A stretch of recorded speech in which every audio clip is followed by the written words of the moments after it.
أشهد أن لا إله إلا الله وحده لا شريك له وأشهد أن محمدا عبده ورسوله أما بعد فأعوذ بالله من الشيطان الرجيم بسم الله الرحمن الرحيم الحمد لله رب العالمين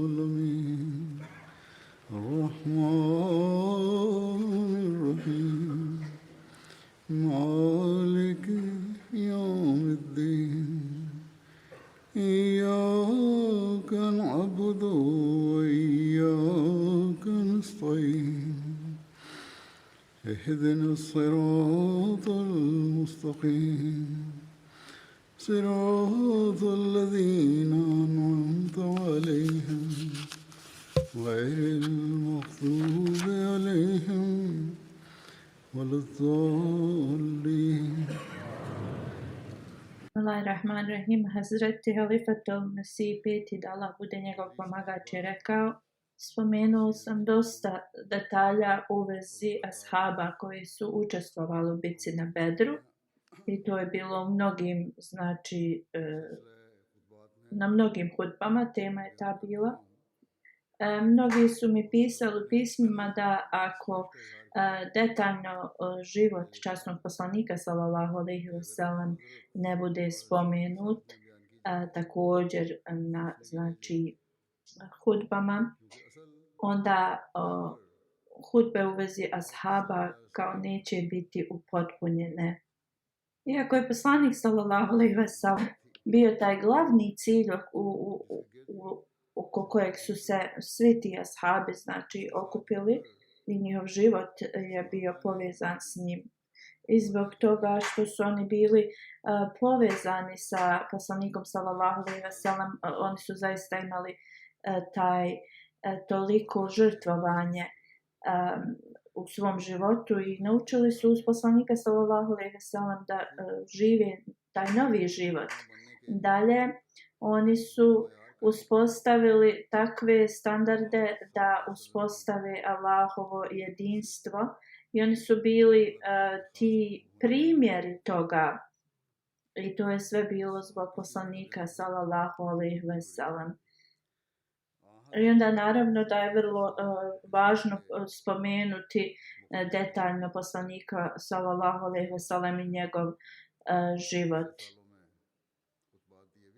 Mnogo puta sam i održao hudbe na temu poslanika sallallahu alejhi ve sellem, ali život poslanika sallallahu alejhi ve sellem jednostavno ne može se opisati na jednoj hudbi. Svaki dio njegovog života je takav da ne može se ni u nekoliko hudbi da se ispriča o tome. I jedan detalj ili nešto u vezi poslanika sallallahu alejhi ve sellem je uvijek spomenuto na svakoj hudbi. Razlog za ovo jeste zato što je on centralni dio našeg života, poslanik sallallahu alejhi ve sellem, niti naša vjera, niti naš život ne može biti upotpunjen ako poslanik sallallahu alejhi ve sellem nije u njemu. I u svakom slučaju sada ću da predstavim neke detalje u vezi poslanika sallallahu alejhi ve sellem, njegovog života. I ovo ću da nastavim na sljedećim hudbama. Primjer poslanika sallallahu alejhi ve sellem je bio to što je učinilo sve ove ashabe da budu toliko žrtvovani za islam. Oni su postali Allahovi voljeni, oni su postali šehidi, oni su postali osobe za koje u kojima je Allah uvijek bio zadovoljan. Mi smo, znači, ovo vidjeli u našim životima i sada ću da spomenem bitku na Bedru, ali prije toga što spomenem to, mi ćemo znači da se osvrnemo na zašto se ta bitka, šta je dovelo do te bitke, i kroz te detalje mi ćemo naučiti o znači životu poslanika sallallahu alejhi ve sellem i tim nekim karakteristikama. Hazreti Mirza Bashir Ahmed Saheb u knjizi Sirat Hatam Nabin je zabilježio da znači u Meci kakve su okrutnosti Kurejšije radili protiv muslimana i spletke koje su radili da znači zaustave islam i njegov progres. Znači bio je dovoljan razlog da se kaže da su oni trebali znači započeti taj rat. I znači nevjernici iz Mekke su sa znači svačim pokušali da zaustave obožavanje jednog boga, udarali su ih, progonili, znači uzimali njihov imovinu, bojkotovali, udarali, znači svo nasilje koje možemo zamisliti, oni su to radili nad muslimanima. I zbog toga su mnogi muslimani se znači iselili iz Mekke i otišli su u Abesiniju, ali Mekanlije nisu s tim bili zadovoljni, pa su poslali svoje ljude u Abesiniju i željeli su da se ti muhadžiri vrate u Meku i pokušali su i u Abesiniji znači da spletke rade protiv njih, i njihov cilj je bio ili da ih odstrane od ove njihove nove religije ili znači da ih ubiju. Znači na Tajfu kako su ružno se ophodili prema poslaniku sallallahu alejhi ve sellem, to su bili prijatelji Kurejšija, i znači do te mjere da je krv tekla niz poslanikovo tijelo. I u Meki znači glavni ti ljudi su odlučili da ubiju znači Muhameda sallallahu alejhi ve sellem i time kao da će zaustaviti njegovu religiju.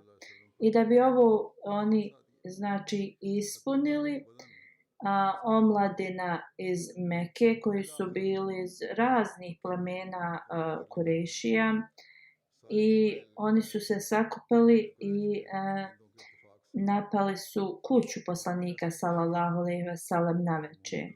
Kako god, Allah dželešanuhu je zaštitio poslanika sallallahu alejhi ve sellem, jer je on već otišao iz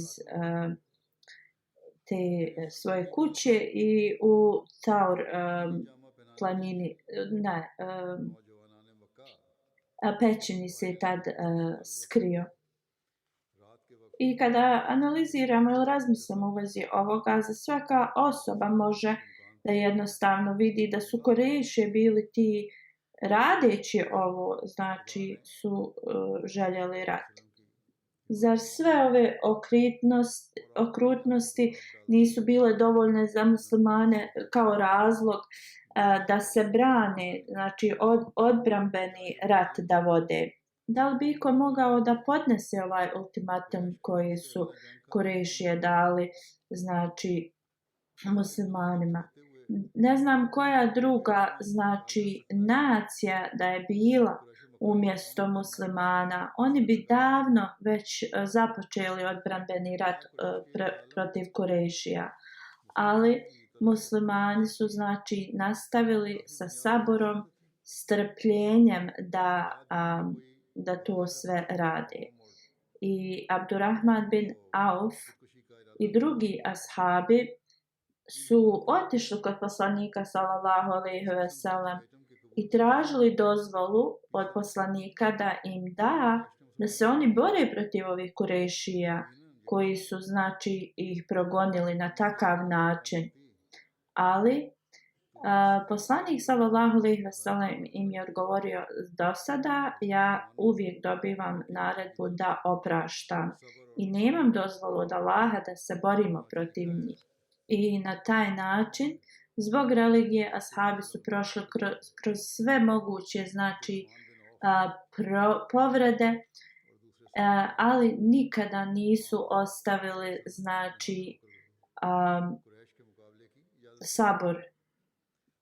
Kada je znači prešlo svaku mjeru da se treba im opraštati, to Allah dželešanu im je dao dozvolu poslaniku sallallahu alejhi ve sellem da se iseli iz znači Mekke. Darun Nadva, to je mjesto gdje su oni Kurešije konsultovali, blizu Kabe, znači.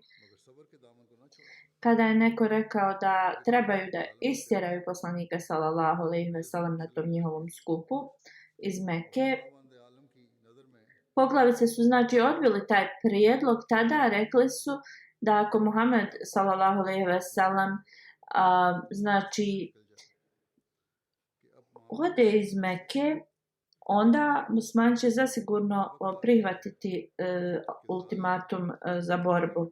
Na drugom bejati Akba, kada su Ensarije znači postavili pitanje da poslanik sallallahu alejhi ve sellem se preseli u Medinu, poslanik, oni su tada također rekli da ovo bi značilo da isto se trebaju pripremiti na rat protiv cijele Arabije.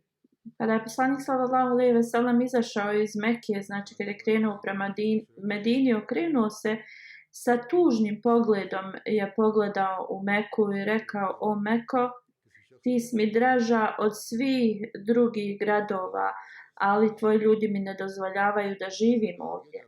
Tada je Ebu Bekr radijallahu anhu rekao: oni su znači istjerali Allahovog poslanika, sada će zaista biti uništeni. I znači, ukratko, dok je poslanik sallallahu alejhi ve sellem bio u Mekki, živio, znači prošao je i podnio je sve poteškoće. Nikada nije znači se borio protiv Kurešija. Razlog tome je bio zbog toga zato što Allahova znači poruka je trebala da bude objavljena. I također Allahova želja je da muslimani uvijek pokažu strpljivost i oprost do toga znači zadnjeg limita znači kada njihova šutnja je bila kao samoubistvo, onda se znači to promijenilo i oni su znači imali reakciju prema tome.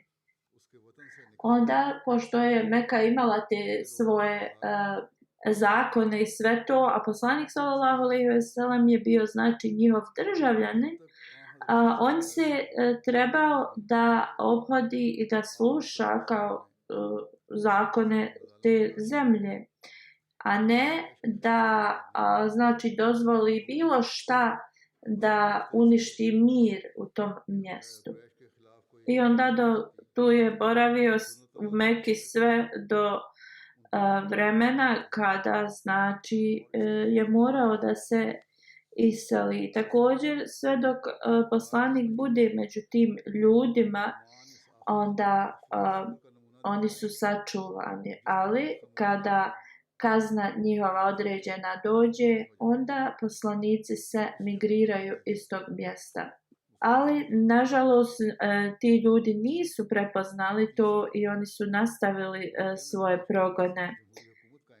Da su oni jednostavno dozvolili muslimanima da žive u miru i da praktikuju svoju vjeru, onda zaista to bi bilo nešto najbolje. Jer poslanik sallallahu alejhi ve sellem je rahmetul lil alemin, znači, i Da su oni dozvolili da on ostane i praktikuje svoju vjeru, bilo bi im oprošteno. I Arapi nisu znači morali da prođu kroz šta se sve to desilo, ali Allah je nešto odredio i Allah je to uradio i ispunio. I znači zbog toga što su oni upotrijebili sve moguće načine da progone ove ljude koji su bili dalje u Mekki, Kurejšije, čim su saznali da je poslanik sallallahu alejhi ve sellem otišao iz Mekke, oni su krenuli da ga znači uhvate. Oni su pretražili svaki detalj Mekke, svaki kutak i došli su ispred pećine gdje je poslanik sallallahu alejhi ve sellem se skrivao. Ali Allah dželešanuhu je stavio takav zastor na oči Kurejšija da kada su došli na to mjesto gdje je poslanik sallallahu alejhi ve sellem, vratili su se toliko znači razočarani. Onda su vrativši se takvi objavili da kogod dovede Muhameda da sallallahu alejhi ve sellem, bio on živ ili mrtav, dobit će 100 kamila. Na današnjici to je milioni znači vrijednosti. Tada su mnogi ljudi iz tih plemena išli i tražili poslanika sallallahu alejhi ve sellem zbog svoje pohlepe na takvu nagradu. Suraka bin Malik je znači također krenuo, ali Kurejšije su također bili neuspješni i u ovome. Ako razmislimo da rat se desi između dvije nacije, i ovo je dovoljan znači razlog. Isto kada su Kurejšije saznali da je poslanik sallallahu alejhi ve sellem stigao u Medinu, znači Kurejšije su poslali pismo koje je bilo znači prijeteće pismo u Medinu glavnom Abdullah bin Ubej bin Salul, poglavici Medine. U tom pismu oni su rekli: vi ste zaštitili našeg znači građanina Muhameda sallallahu alejhi ve sellem i mi se kunemo Allahom, ili da ćete znači ga istjerati iz vašeg grada, ili ćete znači boriti se protiv njega, ili ćemo mi znači da ako to oni ne urade sakupiti ogromnu armiju i kao ubit ćemo vas i uzet ćemo vam vašu djecu i žene. Kad je Abdullah bin Ubej bin Salul dobili ovo pismo, oni su se sakupili i htjeli da se bore protiv poslanika sallallahu alejhi ve sellem. Poslanik sallallahu alejhi ve sellem je otišao kod njega i rekao: možda smatraš da ova njihova znači prijetnja je vrlo važna, ali kako god oni ne mogu tebi ništa, ni onoliko koliko ti možeš sebi znači da naškodiš. On kaže: da li ti želiš da se boriš protiv svojih sinova i braće? Tada neki Jevreji koji su bili postali muslimani su, kad su čuli ove vijesti, napustili su i pobjegli. Onda su isto Kurejšije išli i razna plemena i pokušavali su da znači nahuškaju protiv muslimana. Hazreti Mirza Bashir Ahmed u knjizi Sirat Hatamun Nebijin piše: kada su Kurejšije znači primijetili da Ausen Hazreć ne žele da se suprotstave poslaniku i ne žele da ne budu njegovi zaštitnici.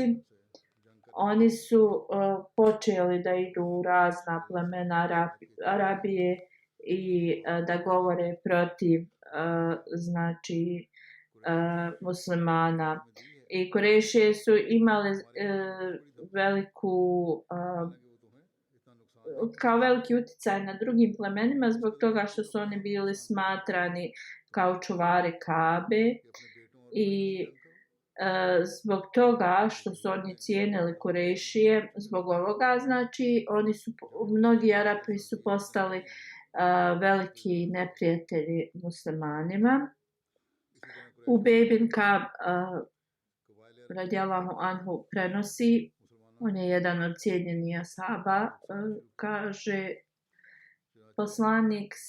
kad se poslanik sallallahu alejhi ve sellem njegove ashabi preselili u Medinu i Ensarije su znači postali njihovi zaštitnici. Mekalije su počeli znači da govore mnogu propagandu protiv muslimana.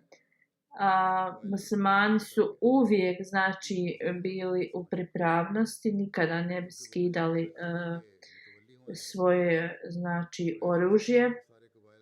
Jedni drugima bi govorili da li ćemo doživjeti da možemo u noći mirno da spavamo bez ikakve znači bojanja osim prema bogobojaznosti. Hazreti Ajša radijallahu anha prenosi da na početku kada je poslanik sallallahu alejhi ve sellem stigao u Medinu, on bi često boravio budan u toku noći, bojao se znači da neprijatelji ih ne napadnu. U časnom Kur'anu stoji ovi muslimani, sjetite se kad ste bili nemoćni, kada je bilo samo nekoliko vas. I uvijek ste bili pod tim strahom da li će ljudi da vas napadnu. Allah je znači vas zaštitio i podario vam mogućnost i potporu i otvorio je sva vrata znači za vas, zbog toga budite skrušeni i zadovoljni sluge. U to vrijeme čak i u Medini mnogi su znači i dalje bili mnogobošci i bilo je znači mnogo i licemjera, oni koji su rekli da su postali muslimani, ali u tajnosti su bili neprijatelji muslimana. Onda također tu su bili Jevreji sa kojima je bio potpisan ugovor kao mira, ali njima to nije ništa značilo. Znači u Medini su također se nastavili mnogi problemi za muslimane. I najmanja znači nešto od Arapa se moglo desiti da jednostavno to im bude razlog da dođu i da napadnu muslimane i u Medini.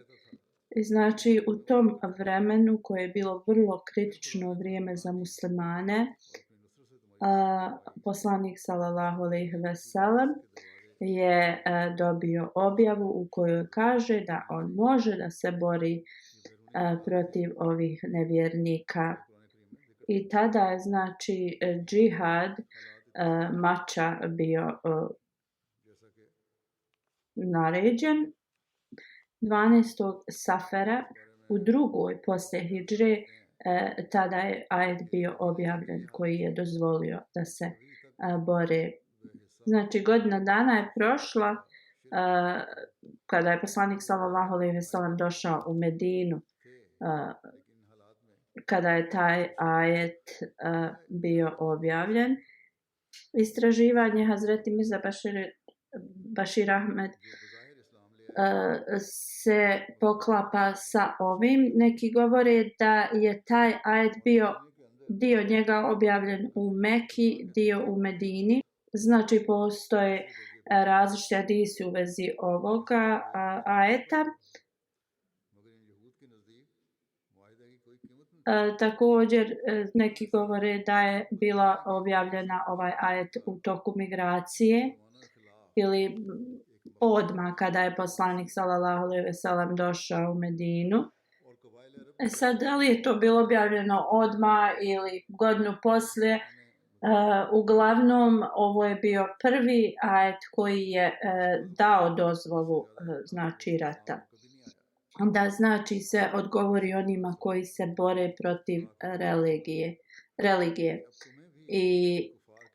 I to je bilo jedino kada je poslanik sallallahu alejhi ve sellem otišao iz tog mjesta gdje je on bio, znači građanin tog zakona i on je morao da se znači pridržava zakona te zemlje. I znači u suri Al-Hadž, kada je njegova vlada bila uspostavljena i zakoni muslimana, znači 2 ajeta su objavljena u kojima Allah dželešanuhu daje dozvolu za borbu. Prijevod ovih ajeta. Dozvola za borbu je odobrena muslimanima protiv kojih su nevjernici znači podigli mač zbog toga što je šteta nanešena muslimanima. A Allah zaista ima moć da im pomogne. Oni koji su istjerani iz svojih kuća u nepravdi, jedino zbog toga što su rekli da je naš gospodar Allah. A da Allah nije odbranio neke ljude od drugih ljudi, doista bi bili porušeni manastiri i crkve i sinagoge i džamije u kojima se često Allahovo ime spominje, a Allah će sigurno pomoći onoga ko njemu pomaže. Allah je zaista silan, moćan. To jest ovdje Allah zaštićuje sve religije. Kada je znači džihad bio odobren, poslanik sallallahu alejhi ve sellem imao 4 strategije zaštite muslimana protiv znači neprijatelja ili od neprijatelja. Hazreti Mirza Bešir Ahmed u svojoj knjizi govori prva strategija je bila da poslanik ide u blizu znači plemena i s njima je počeo da uspostavlja ugovore mira, da tako okolina oko Medine postane znači sačuvana.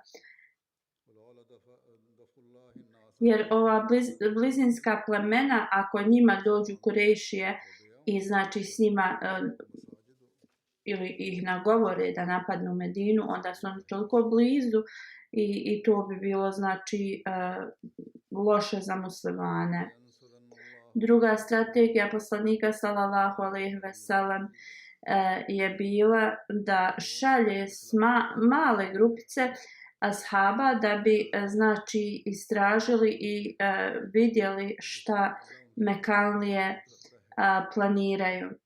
I znači kada bi također ih neko prepoznao i vidio, onda bi to bilo isto dato do znanja Kurešijama da muslimani nisu samo onako da ništa ne znaju. Na ovaj način, znači treća strategija da bi znači zbog ovoga što je slao ove na istražnice jeste bila da muslimani iz Mekke, oni koji su siromašni, koji su ostali iza, mogu da se znači prebace u Medinu. Također mnogi ljudi u srcu su bili muslimani, ali nisu smjeli da otvoreno kažu da su muslimani. To im je znači dalo šansu da to urade. Oni nisu smjeli zbog okrutnosti Kurešija.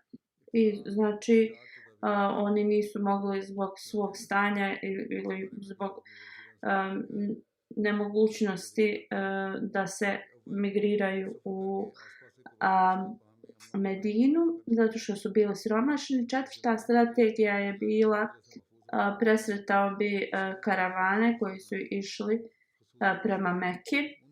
Razlog za ovo je bio da ovi karavani nisu samo se bavili trgovinom. Gdje su god išli, oni bi znači propagirali mržnju protiv muslimana. I također ovi karavani su bili prenaoružani i često bi prolazili blizu Medine, što je izazivalo jednu nesigurnost za muslimane. A onda također Kurešije su uvijek ili najviše oni su se bavili trgovinom i znači ako im nešto manjka u toj trgovini, oni će naravno stvar da budu slabiji. I na takav način oni također kada bi presreli ove karavane od Kurešija, pošto je to bilo jedino čime su se oni bavili, to bi im pomoglo da i njih primoraju da se ponašaju prema nekim pravilima, jer trgovina bi im bila u manjku.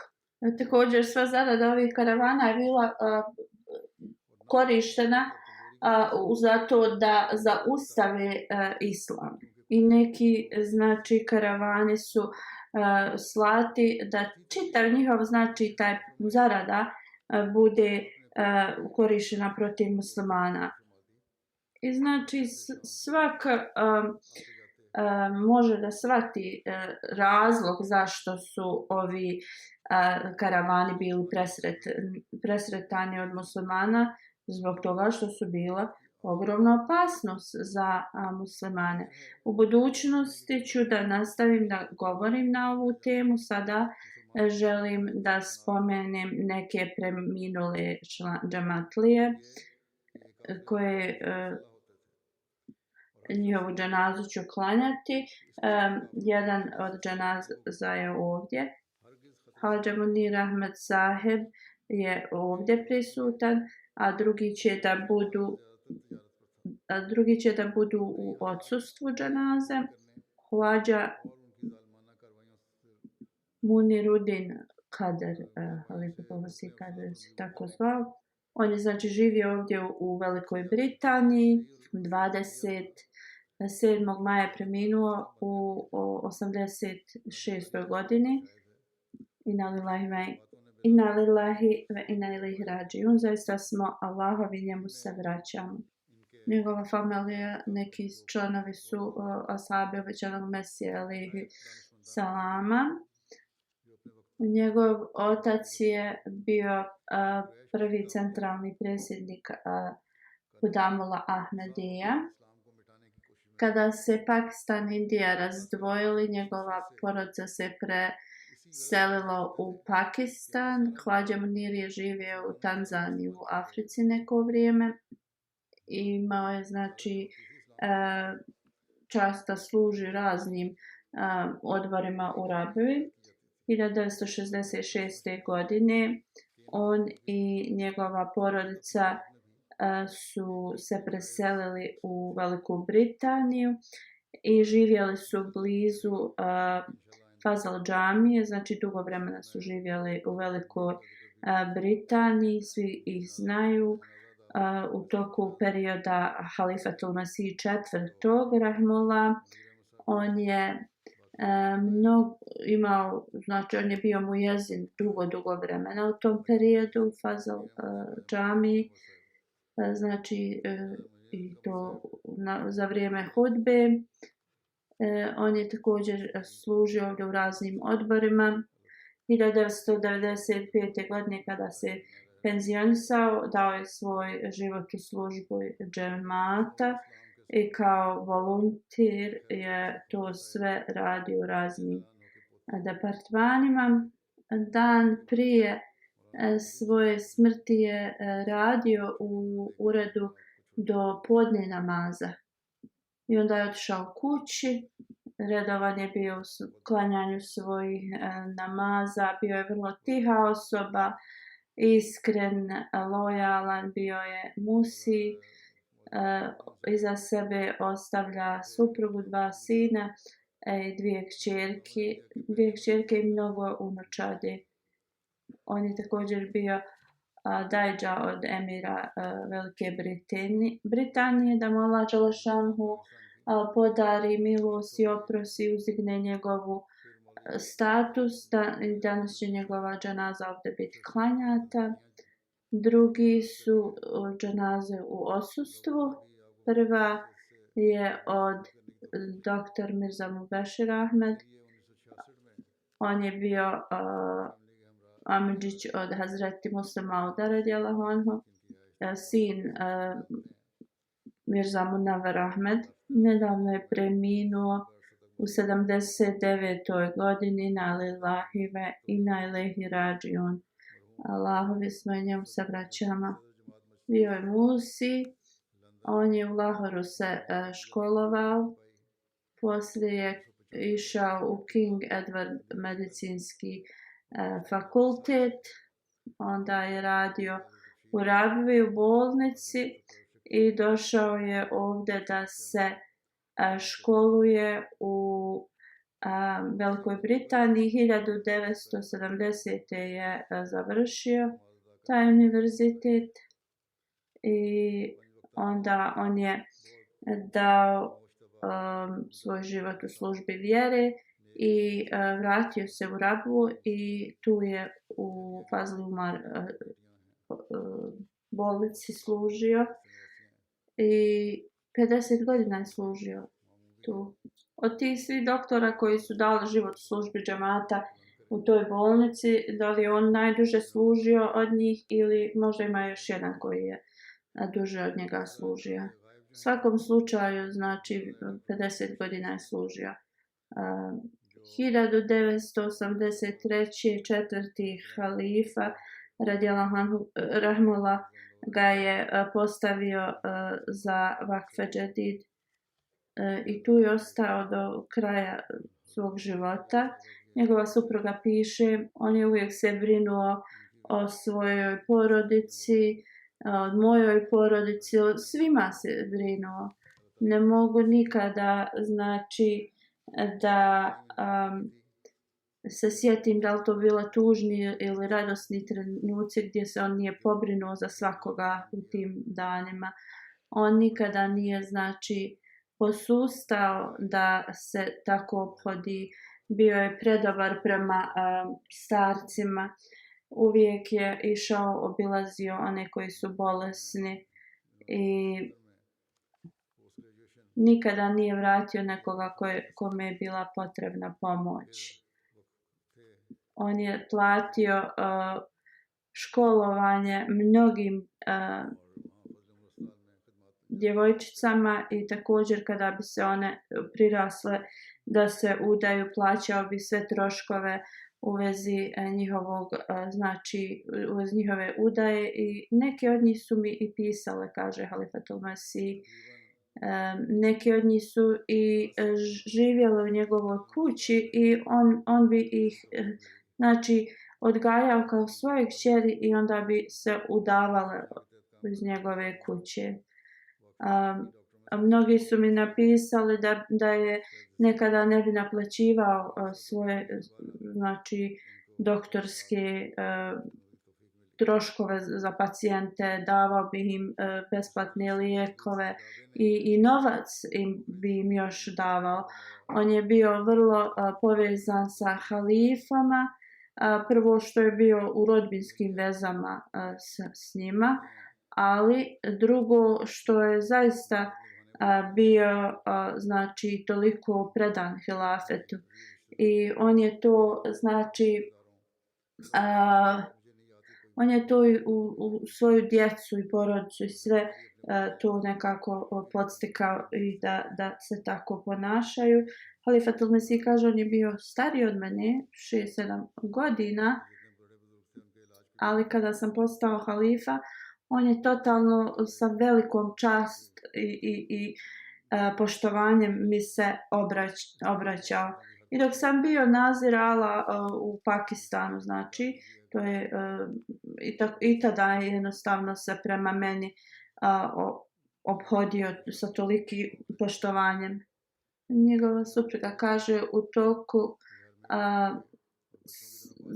zadnjih dana supruge od četvrtog halife, ona je bila bolesna, četvrti halifa je pozvao i rekao da doktor Mubašir treba da dođe. On je odmah, znači, istu noć otišao i ostao je sve dok ona nije preminula. Kada je Aslan Beguma preminula, četvrti halifa je rekao da je Mubašir, da je doktor došao po njega i čim sam ga ugledao, znači odmah sam znao da je moja supruga preminula. Jer znao sam da ako joj nije dobro, on nikada ne bi se odvojio od nje. Također, kada je četvrti halifa bio bolestan, u toku njegove bolesti, on bi često putovao iz Pakistana u Veliku Britaniju. Četvrti halifa također je spomenuo njegovu, znači, brigu i pažnju u toku njegove bolesti prema njemu. Njegova supruga kaže da se neko lažno nešto optužio ga i sada su oni istraživali i u to vrijeme on je uvijek se, znači, poštovao i halifu i sve te koji su bili, znači, u tom istražnom odboru. Nikada, znači, nije nešto rekao protiv procesa. I kada se sve to ispitalo, znači, oni su rekli da apsolutno on nema nikakve krivice. Njegov sin kaže iz približnih mjesta, mnogi su dolazili, oni nisu bili ni Ahmedi. Njegov sin kaže on imao dosta neahmedi pacijenata. Halifatul Mesih kaže ja znam u vezi ovoga, on je mnoge ljude, znači, viđao kao svoje pacijente. Imala jedna kaška u kojom je obećani Mesih alejhi selam uzimao, znači, svoje lijekove i supruga obećanog Mesih alejhi selama, Hazreti Afađan, ona je dala tu kašiku i rekla, sad mislim da je to njegovoj majci od njegovog oca, i onda ona je rekla koji god od tvojih sinova postane doktor, dani mu to. I na kraju je ta kaška dospjela do njega, ali on je koristio tu, znači, kaškicu da daje lijekove svojim pacijentima iz nje. Mnogi su ljudi došli, znači, da izraze svoju saučut u vezi njega, ali mnogo je njih bilo, više je bilo tih koji su došli, koji su bili mnogo siromašni, što znači nam govori, i oni su govorili da su zaista zauvijek njegovi dužnici. Neki su bili njegovi pacijenti, a drugi su bili kojima, znači, je on pomagao na neki drugi način. I mnogi ti ljudi žive na farmama i govore kako je on se brinuo za njih. I neahmedi su, znači, došli i plakali, govorili da su izgubili svog oca. Mnogi, znači, u bolnici su pisali da je bolnica sad postala sirotište kako je on, znači, preminuo. Znači, on je zaista imao prelijepu vezu sa svima, pogotovo sa siromašnima. Poslanik sallallahu alejhi ve sellem je rekao ako nekog hvali u toku njegove dženaze, znači džennet je zaista osiguran za tu osobu. A da Allah dželešanu ispuni ove riječi za njegovu korist. Dr. Ahmed Sultana kaže u cijeloj zajednici on je imao znači čast i imao je najveću službu džamatu. Sad Halifatul Mesih kaže, ja sam to već spomenuo, na početku njegove karijere, znači kao doktor, on je morao da sve radi od pacijenata, da ih registruje, da ih pozove da dođu, da znači sve to sam radio, nije imao pomoćnika. Pošto nisu imali znači anestezijologa, on je morao prvo anesteziju da pa onda da poslije on istrenirao neke da mogu to da rade.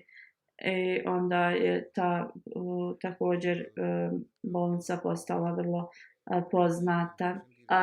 Isto što se tiče infekcija u bolnici, bilo je mnogo manja nego u drugim privatnim bolnicama i mnogi pacijenti su znači bili otpušteni sa vrlo uspješnim tretmanima. Mnogi znači su pisali u vezi njega i hvalili njegove karakteristike i kako su mnogi, kao što sam već spomenuo, kaže Halifatul Mesih, došli to Ahmedi iz tih bližnjih mjesta i koliko su ga hvalili. Neko je napisao da jedan starac koji živi sam u Rabvi, on je stavio na zid njegovu sliku od ovog doktora koji je preminuo. I kada je ovaj drugi doktor otišao da posjeti tog čovjeka, taj čovjek je hvalio znači doktor Mubešira. On kaže, on bi često svraćao i pitao me kako sam, da ga Allah sačuva. Mnogo znači pisama sam dobio u vezi njega, njegovih kvaliteta i njegovog tretmana prema pacijentima i ne mogu sve da to spomenem. On je zaista imao veliku lojalnost i vezu sa hilafetom, da Allah Đelešanhu mu podari milost i oprost i status među njegovim voljenim na ahiretu. Sejda Amatul Basit je sljedeća dženaza.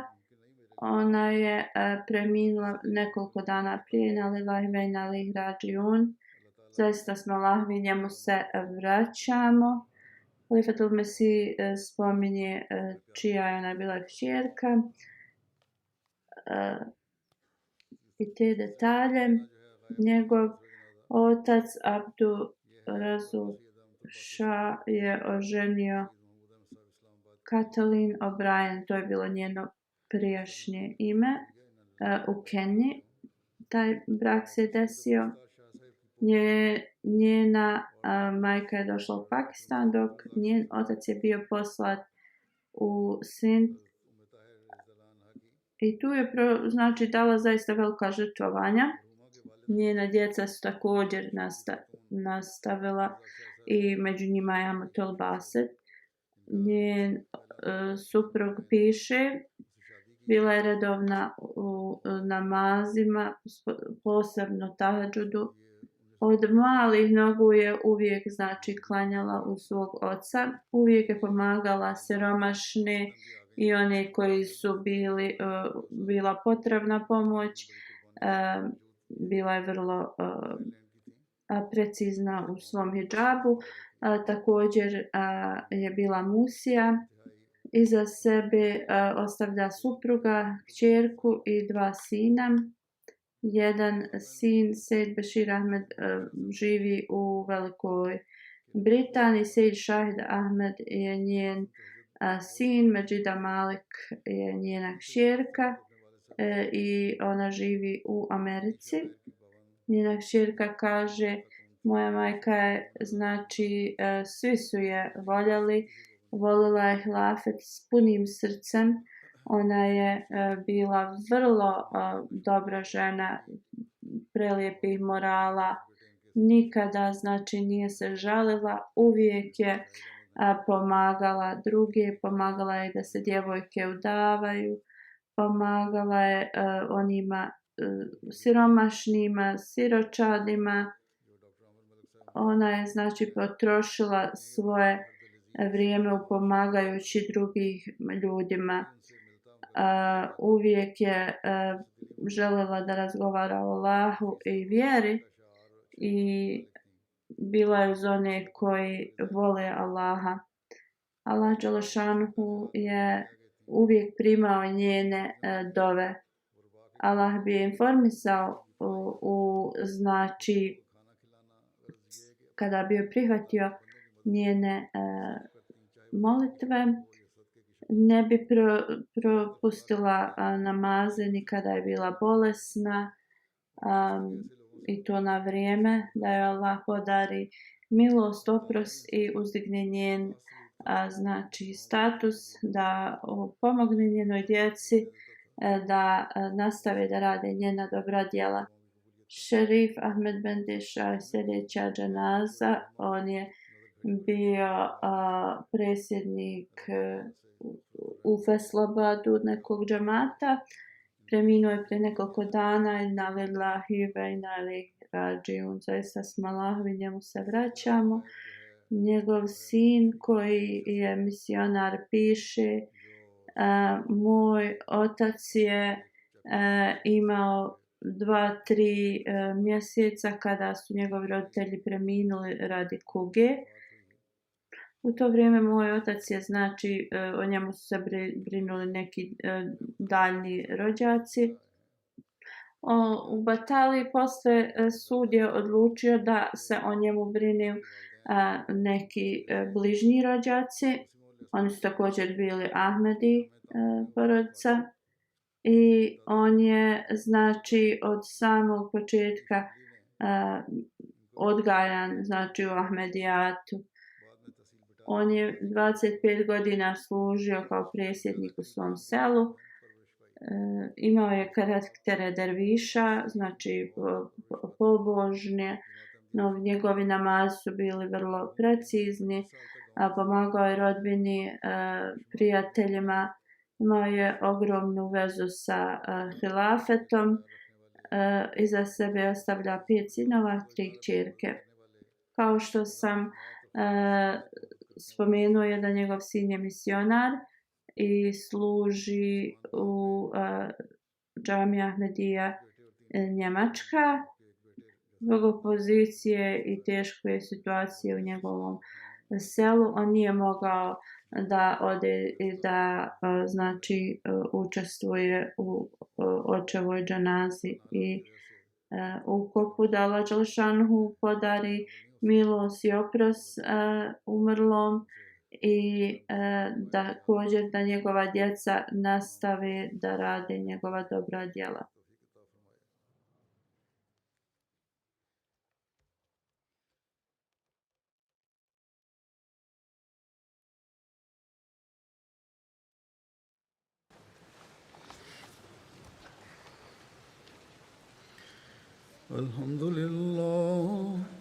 Alhamdulillah, nahmaduhu wa nasta'inuhu wa nastaghfiruh wa nu'minu bihi wa natawakkalu alayhi wa na'udhu billahi min shururi anfusina wa min sayyiati a'malina.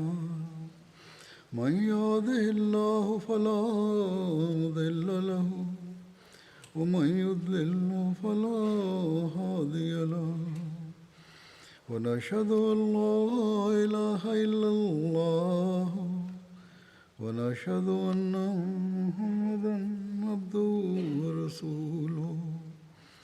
عباد الله رحمكم الله إن الله يأمر بالعدل والإحسان وإيتاء ذي القربى وينهى عن الفحشاء والمنكر والبغي يعظكم لعلكم تذكرون. اذكروا الله يذكركم وادعوه يستجب لكم ولذكر الله أكبر.